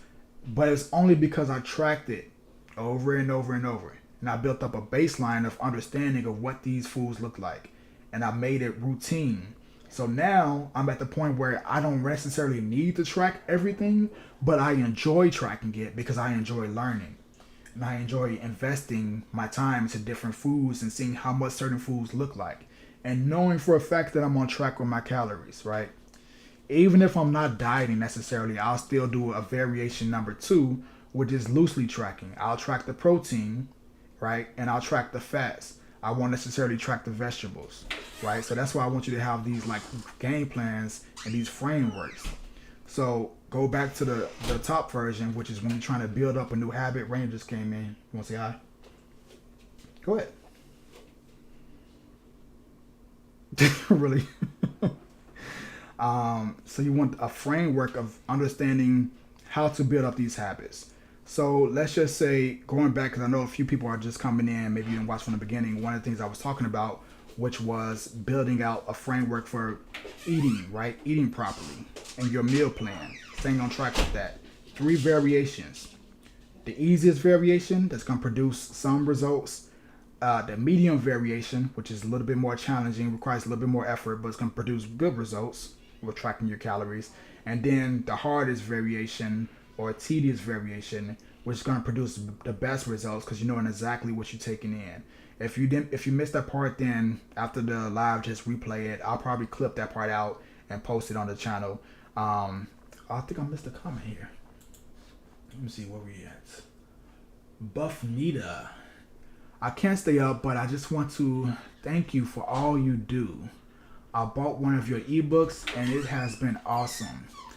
Anyways, thanks for everything. Have a good night. Well, I appreciate that, Buff Nita. I don't know if you're still in, but let me know what ebook you bought. I'm guessing it's the Built by Plants nutrition guide. I appreciate that. Appreciate that a lot. Buff Nita. So build up these good frameworks. Build out these great understandings of ways to stay on track without having to be 100% on track, right? Staying on track 70% of the time is way better than 0, like 50%, because what happens when you're giving 50%? At least it's still going, right? At least it's still moving. At least you're still trucking on down the road, right? Again, going back to that analogy, you got to get to the grocery store, or you got to get to any store. It's 2 miles away and you don't got no transportation. There's 3 ways you can get there. You can walk, which is the easiest route. It's going to produce some results. It's going to take some time, but you're eventually going to get there, right? You can jog, which is a little bit more effective. You get there quicker. It's going to require a little bit more effort. You may be a little bit more tired, but you're going to get there faster than walking. That's the second variation. The third variation is you can run. It's the fastest, but it's going to require the most effort. It's going to require the most focus, right? It's more energy intensive and expensive, but it's going to get you there quicker, right? So depending on how you're feeling for that specific day is going to be what you use and how you get there and what you utilize. So maybe you're not feeling motivated. Maybe you're not feeling 100%, right? Pick the one that you can stick to for that day, right? So when we think in this framework, we're not going to fall off ever. We're just going to pick one of those 3 frameworks. We're going to pick one of those 3 variations. Maybe we use variation number 1. The next day, I'm motivated. I don't listen to some, I don't know, Tony Robbins or something like that, and I'm ready to go. I can do variation number 3. I'm tracking all my calories. I'm on point today. The next day, maybe a little bit more tired, a little bit more stressed. Okay, well, I can loosely track. I can track my protein and I can eat my veggies, but that's about it. That's variation number 3, and you're staying within your deficit. So pick what you can do for that specific day and just use this to build that new habit up. Because regardless of which variation you pick, the habit is still being built. Anything but failure. Yeah, it's still being built. Anything but failure. Mm-hmm. I like that. Oh man, I feel like I'm getting dehydrated dry? talking up here. How long we been going? You got tea, you got water. How long we been going? An hour and 18 minutes. Okay. You got another comment in there? Okay. Thanks. Buff Nita says, what if you don't eat any processed food such as tofu, tempeh, or seitan? Those foods can be used for protein. Okay, so like what if foods can be used for protein? So in this case, I will focus on getting more lentils in, right? Lentils, after tofu, tempeh, seitan, all of those foods, I think lentil has the highest calorie to protein ratio. I love lentils. And they're good. After lentils, I answer this question now. Go to it. After lentils, then you could work in things like those secondary protein sources, right? Remember I said that there's the primary sources, which are those ones that you just named, but you said you can have those. So then you go down to the secondary, right? So then maybe you should be having more beans or even rice, because those foods do have protein in them, right? That's the thing that I always say. It's not that they're removed or that they're void of protein. They do have it in there. It's just not at the amounts that would be ideal or optimal. You'll be eating a lot more. You'll be eating a lot more food, which is a lot more calories, which don't give you the biggest bang for the buck when it comes to the protein intake. But that don't mean that you can't do it. Also, protein powder. Protein powder is extremely efficient. It's probably after seitan, it's probably the best calorie to protein ratio choice that you can make, right? And it's effective. Like, one thing that I always recommend is try to add protein to the things that you're already doing, protein powder at least. So for example, you're probably already drinking smoothies, right? Even if it's a green smoothie or a shake or whatever, make it a protein shake, make it a protein smoothie. Take a scoop of protein powder, vanilla, whatever you like, just add it to it. That's giving you another 20 to 22 grams of protein right there, right? It's making the most out of what you're probably already doing. A lot of people eat oatmeal in the morning. Well, have some protein oatmeal. We call it protes. Add a scoop of protein powder to it. Now you got an extra 20 grams of protein in early in the morning, right? Or whatever time you're having it, right? Some people like pancakes. Make it efficient. Add a scoop of protein powder in there, right? So now you got protein pancakes. This is stuff he really does, by the way. I do, yeah. And he does eat processed foods. Yeah. So it's not like he's missing out, but he just, any opportunity to add protein to something, everything must have protein. Like the sandwich we made the other day. Yeah. Figure out the best way that you can make those meals a little bit more efficient, right? And it's giving you the biggest bang for your buck when it comes to calories, right? Trying to figure out how you can do so. Let me see. All right, let me go to the next comment. Still here. If y'all have comments, feel free to drop them, all right? Feel free to drop any questions that you have, because I guess we can do some Q&A. Buffanita says, yes, I'm still here. Easy vegan bro meals and precision macros. I bought it for my husband since I'm trying to convince him to eat plant-based foods. Nice. Okay. Yeah, you know what? What is your... Can you... if you got Easy Vegan Bro Meals, you should have got it through the phone number. So can you text that phone number with your name, Buff Nita, and I'll send you some resources for your husband.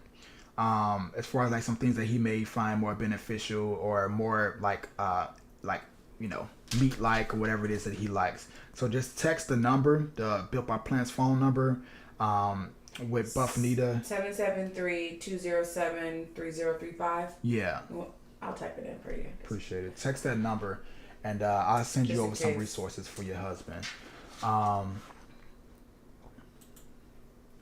Yeah, but so for you all that don't know, we have a cookbook called Vegan Bro Meals, Easy Vegan Bro Meals, and basically it's a lot of meals that are built with protein in them, right? Right.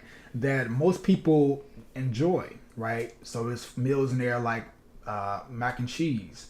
There's pizza in there. There's like pancakes and spaghetti and all type of things that we normally consider just foods that we like, right? But when you have more meals like that, and you can get more protein in them, and you can make them vegan, and you can make them low calorie, right? It makes it more easy and more enjoyable to transition for a lot of people, right? I think earlier we were just talking about this, where we were talking about how a lot of people don't necessarily like the whole you got to be 100% clean or raw and all that stuff like that.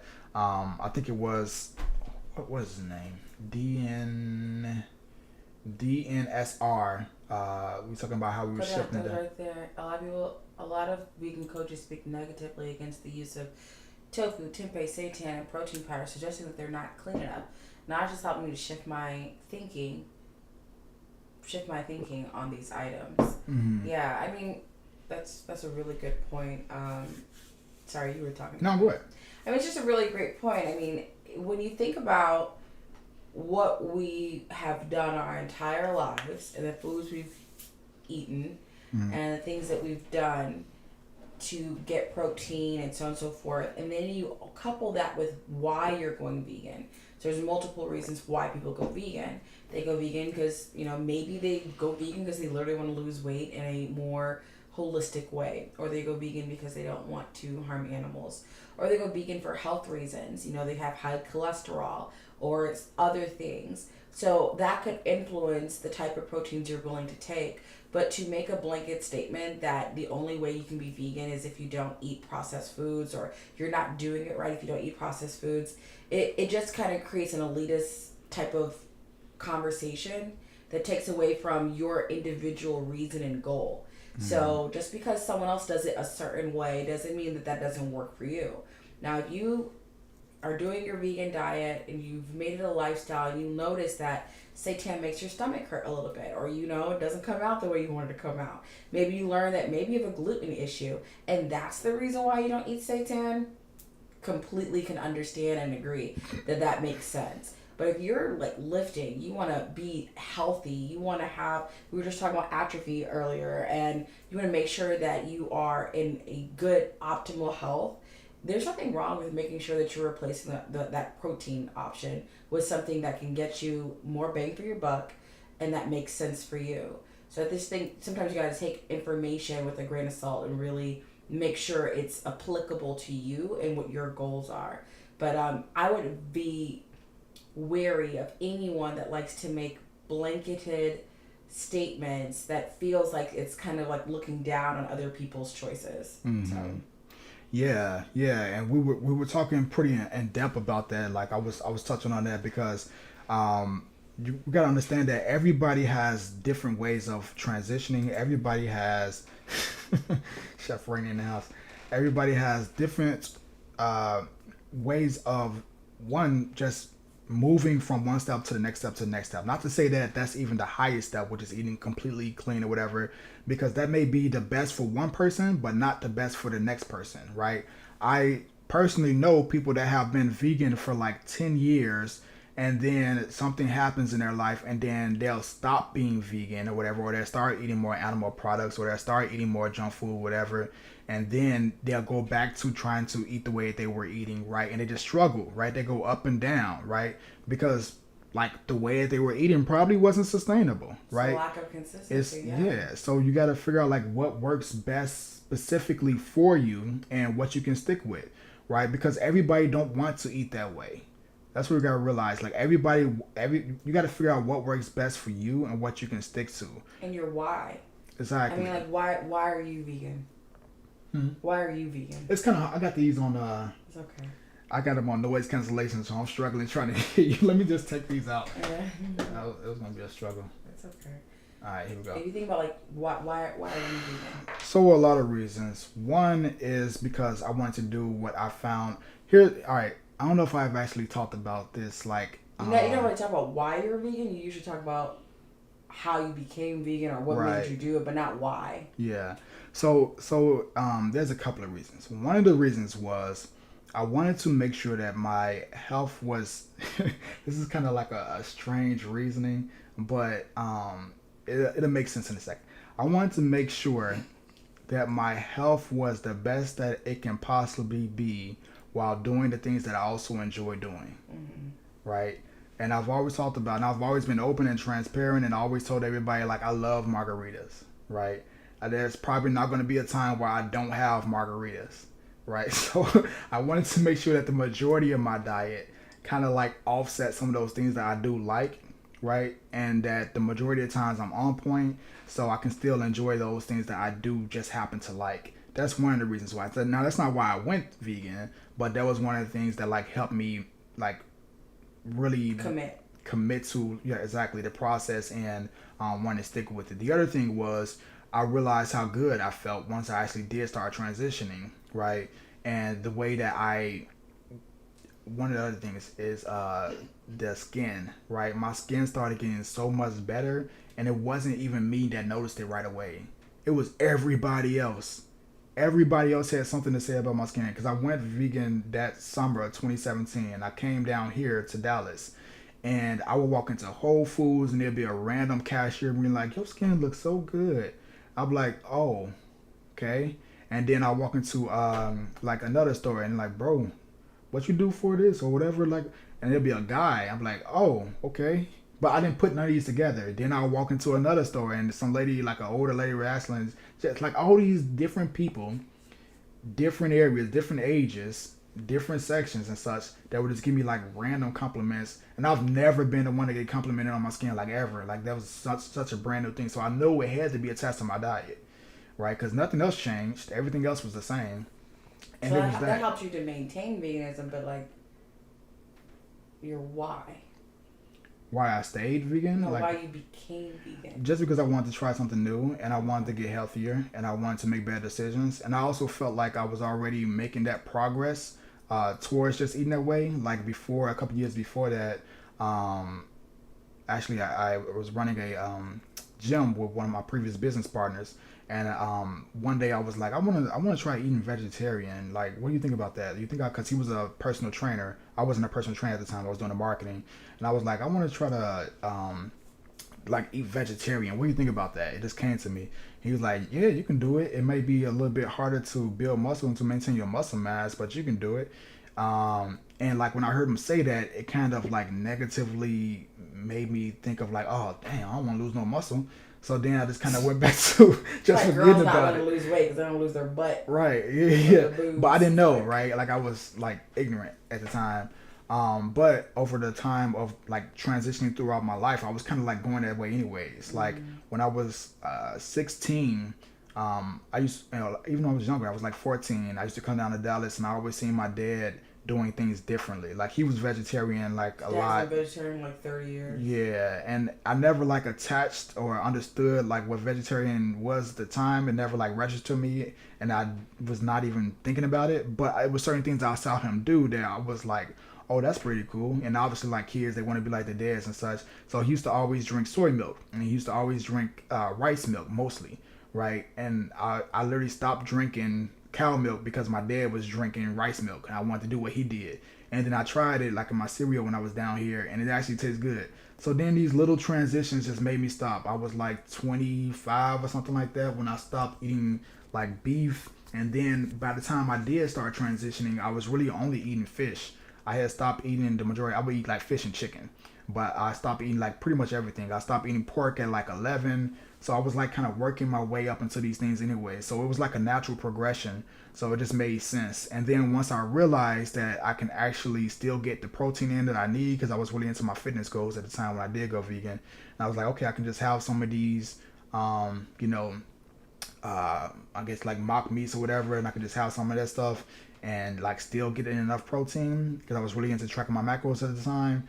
It just made sense. So it was a lot of different things. And then I was like, okay, if I can optimize all the rest of my diet, I can still have my margarita when I want to have it. You know what I mean? So it was a lot of different little things. But this is what I mean. Like everybody has their reasoning. Everybody has their reasoning, yeah. Go ahead.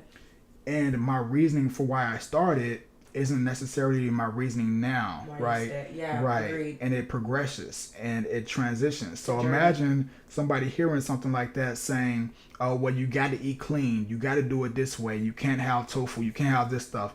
That would have turned me completely off at the beginning. If they would told me I couldn't have the mock meats that I tried, when I went into the Whole Foods and the lady let me try it, and I ate it and I took it home and I did a 14-day vegan challenge for that, and they would say, no, you can't have that.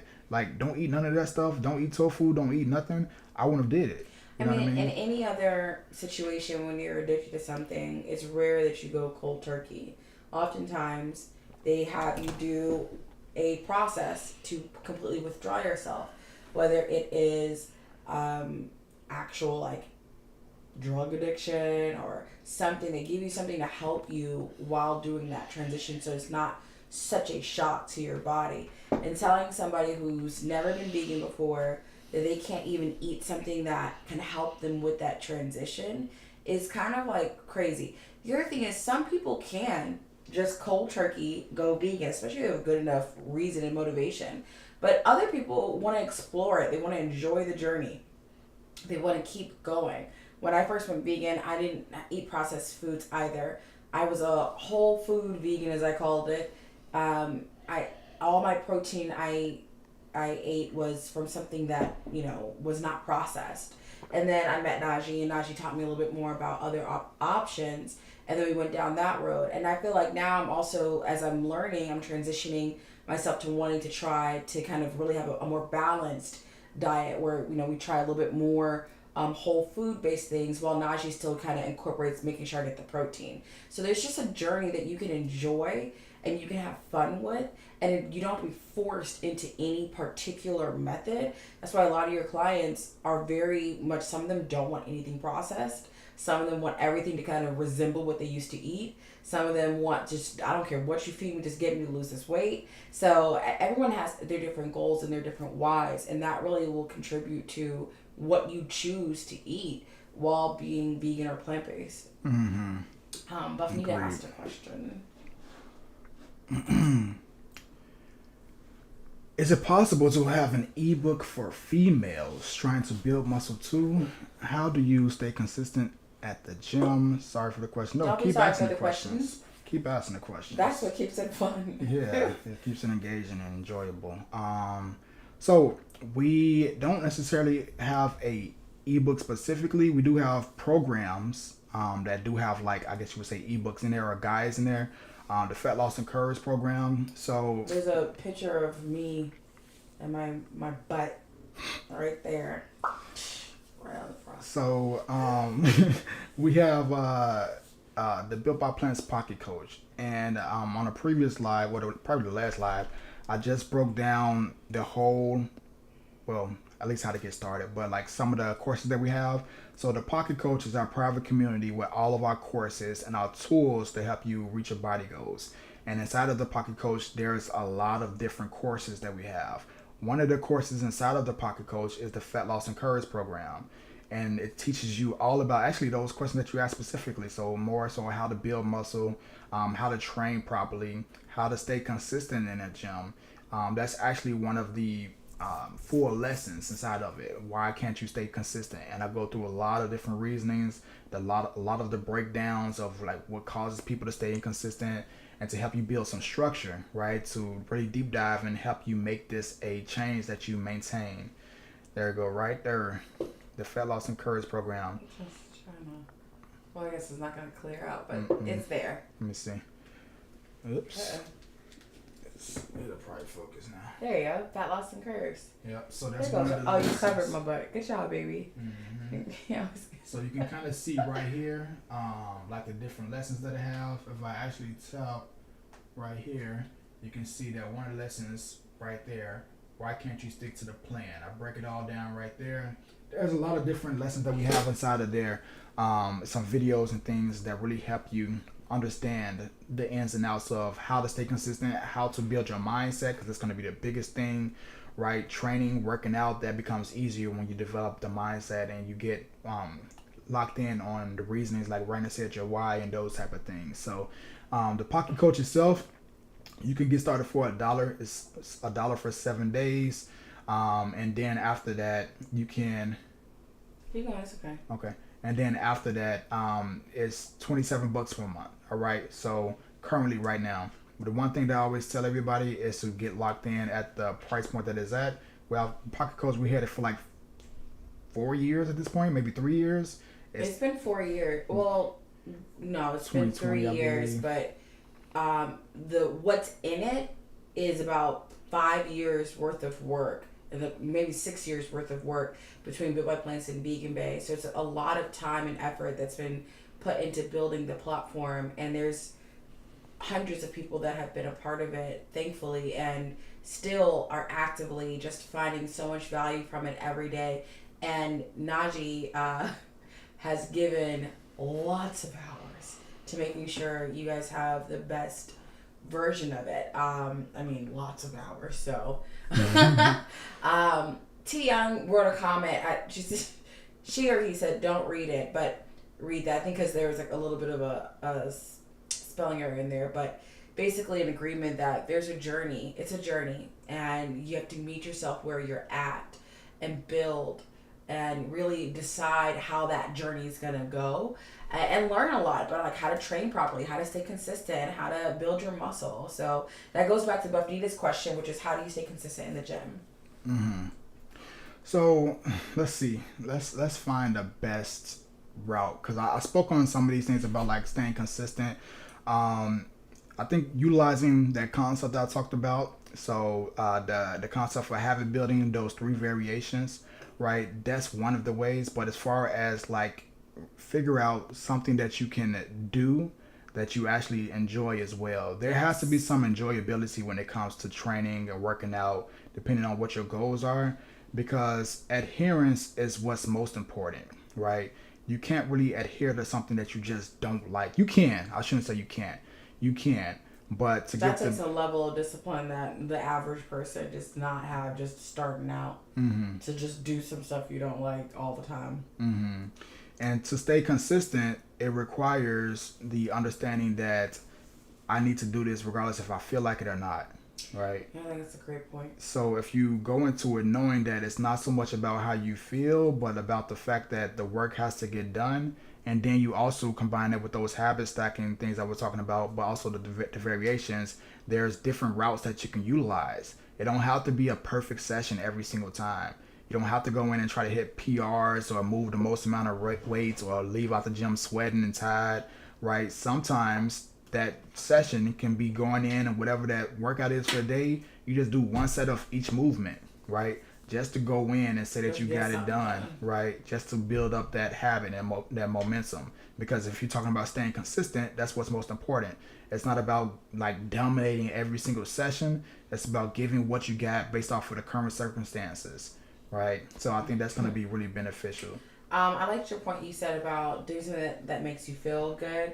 Like earlier today, I went and just did a few reps of like bench with Najee, and you saw how I was acting afterwards. Yeah. So I haven't done bench in a while, and I did a weight that I didn't know for sure like how I would do with it, and so I did better than I thought I would.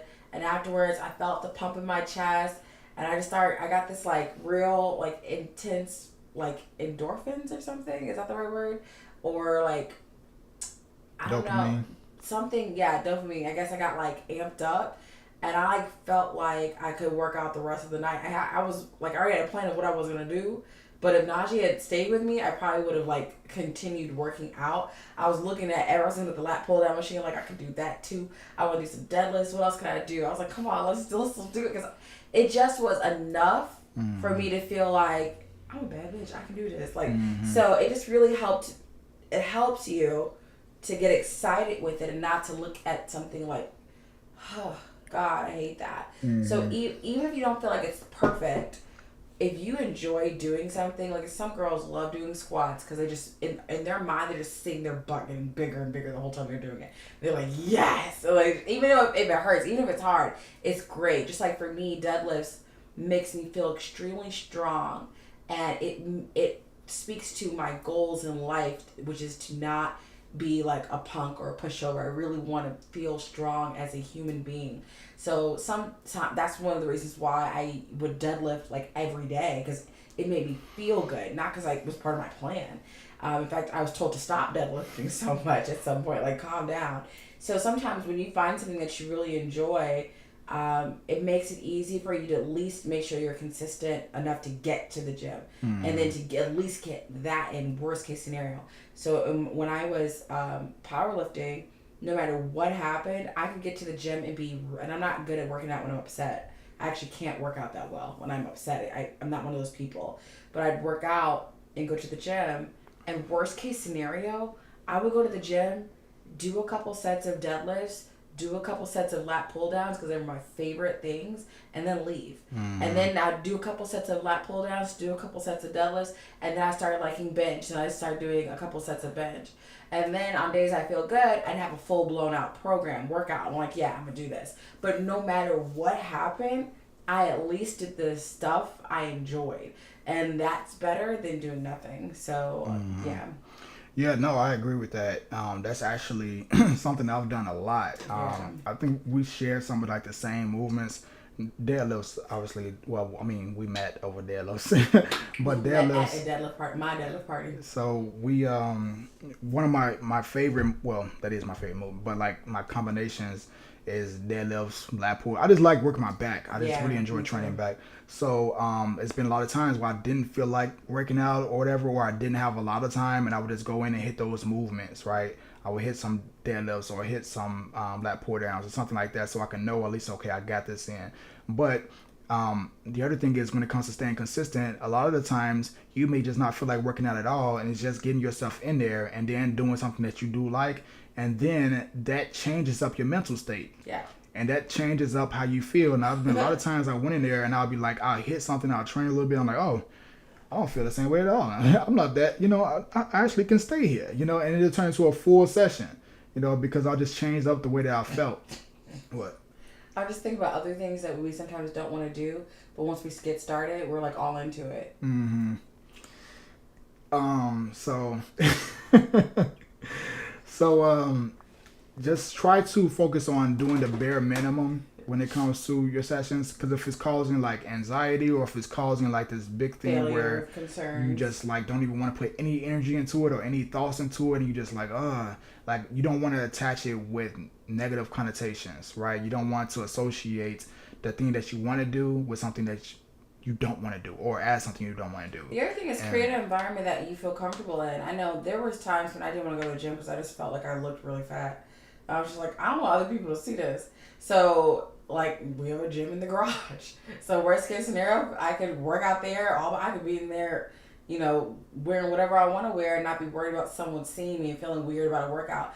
And some people feel uncomfortable because they're concerned that someone's going to think that they're doing the workout wrong. Because so many people are going to be like, look at them doing that bench press wrong, or that whatever, anything, your RDL's wrong, and you're gonna be like self-conscious. So sometimes just eliminate things that will make you create an environment where you're not gonna have an excuse for things that you feel a little self-conscious about or you have anxiety centered around. So I know that like when I gained weight, I just was like, oh god. Or even when I had stopped lifting for a while and I felt like I had lost some strength, I didn't even want to go to the gym where a whole bunch of people knew me and they see me struggling with 225. I'm like, oh my god, I'm so embarrassed. So like I was worried about that, and so but it does, that doesn't mean don't work out. It means create an environment where you're going to be, no matter what, you're okay. Mm-hmm.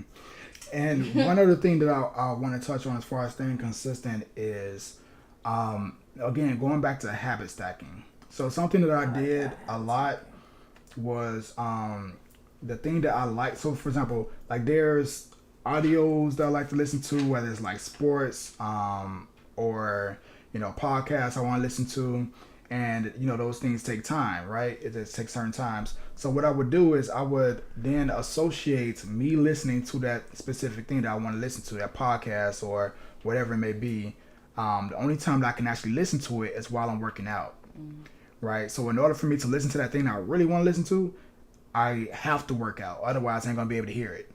And that it's something that you really want to do, but you can only do it with this other thing that's also beneficial to you, right? So it becomes associated with something that's beneficial, associated with something that's fun, because it's like, oh man, I can't wait to hear that, what happened with this, or I can't wait to learn about this, whatever it may be. So now it has a good association because you're attaching it to something good that you also want to do. Right, so while you're training, you're lifting, you're working out, whatever, you can also listen to it, and you're associating that with good feelings. So that's something that you can do that can really help you out if you're just struggling to stay consistent. Find that thing that you like, right, or that you can listen to, or whatever it may be, and then associate that with the only time you can get it done is if you're training, because eventually, right, and eventually you're gonna you're gonna want to listen to that thing, or you're gonna want to whatever it may be. So you're gonna have to actually get that session done. So. Awesome. What T Young was trying to say was you have to meet yourself where you are at and then tweak and change as you learn. Mm-hmm. Buffnita said, great discussion. Going to sleep now for real. It's 11 p.m. Take care, guys. Buffnita, thank you. Thank you. If you don't follow us on Instagram, can you and message us like letting us know you're Buffnita? It's like it says Buffnita or Buffnita. but yeah, let us know who you really are, because that'd be really cool for us to connect with you and get you that information if you haven't texted us already. So, but yeah, I think that's really good questions, and hopefully helps. I know that it's a journey, it's a process. So, and you have to be kind to yourself and give yourself some grace. Maybe not give yourself excuses, but you give yourself some grace. Sometimes we have to forgive ourselves for slacking off or falling off, but you can't stay down forever. So I'm kind of like talking to myself too. So yeah. So one other thing is y'all know that y'all can get help, right? Y'all know that we're here to help, right? We're here to give you that accountability and that support, right? Whether that's through the Pocket Coach, or you need more individualized training where you need some more structure, some calorie giving, right? Some understanding of what it takes to actually rebuild your body. So we also give and offer coaching. There's a link in the description down there where you can set up a coaching call, and we can walk you through the process of how to get started. And based off of what you feel that you need, that's the plan that you would select. But we also have the Pocket Coach. And inside the Pocket Coach, aside from it just being all the tools that you need, we meet on Sundays. Every Sunday is a Zoom call, and it's different things. Sometimes there'll be meal prepping. Sometimes they'll be making some different fun meals. Sometimes it's just check-ins, different things like that, where we can talk, communicate, and just actually have this discussion around our goals, right? And it helps keep it front of mind when you know you have that call coming up this Sunday, and you can actually like get back on track. It's a nice refresher for the upcoming week versus doing it by yourself, right? And depending on just, like we talked about, momentum and willpower, because that does run out. And sometimes you need a community of people that have a same goal as you or similar goals to stay on point. So I definitely would like to invite you all to join the Pocket Coach. Like I mentioned, you can get started for $1 for 7 days. Try it out. No long-term contracts or anything like that. You can download the app from the App Store if you have iOS. And it's just $27 per month. You can cancel anytime. And the price never goes up on you. There's people that joined 3 years ago to the Pocket Coach when it was just an online membership and it just had the courses, and they're still a member paying $15 a month because they took advantage of that price and they got locked in. They're still members and they got access to the app and all the other tools and such, right?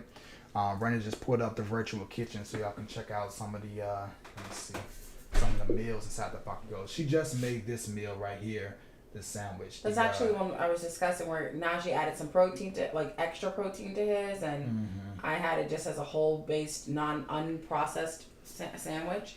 There's so many different things we have in here that are fun, cool, like spicy creamy lasagna, pineapple fried rice, vegan scallops, vegan tacos, pizza kebabs, tofu, crispy mozzarella something Najee made, bell pepper salad. Oh yeah, those are good. Lots of snacks, lots of ideas, and it's forever being added to and forever moving and changing for the better to make sure that you have variety and ideas. And if you have ideas, shoot, go for them, but really just learning how to make this a lifestyle, how to do this for the rest of your life. And like you were saying earlier, doing it in a way that's as sustainable as possible, where you can get to your goals without it becoming such a, mundane, hard thing. You can just, this is just your life. It's just like waking up and brushing your teeth. So. Yeah. So exactly what you just said. So yeah, Pocket Coach. So join the Pocket Coach. Try it out. You'll enjoy it. There's so many resources and tools. Who was it? Golly, what is his name? I am horrible when it comes to names and tell me what it's about. He just signed up, got the Pocket Coach, purchased the meal plan. So I forgot his name, but I guess it doesn't matter. But I want to give him a shout out. I mean, he started off just getting an ebook, then he got the Pocket Coach, then he got the meal plan. Then he's like, wait a minute, now that I've read some of this, I really want even more. I want more. I want to get something. I'm feeling motivated. So. Oh, he was on it. That was Derek. DNSR? Yeah, he was DNSR. Okay, cool. Oh, dope. Hi, DNSR. Derek. Yeah, he texted. He said, "Great loud tonight." I was able to join. Okay, cool. So point Shout out being to was he yeah, shout out to Derek. So he found us through YouTube, watching one of the YouTube videos. that some of you are on right now. Yeah, he signed up for the Burn Fat with Plants challenge. Then he joined the Pocket Coach, and then got a meal plan within the Pocket Coach, and then purchased like a whole bunch of our plant supplements. And now he's doing the coaching, right? Because he has goals that he's trying to accomplish.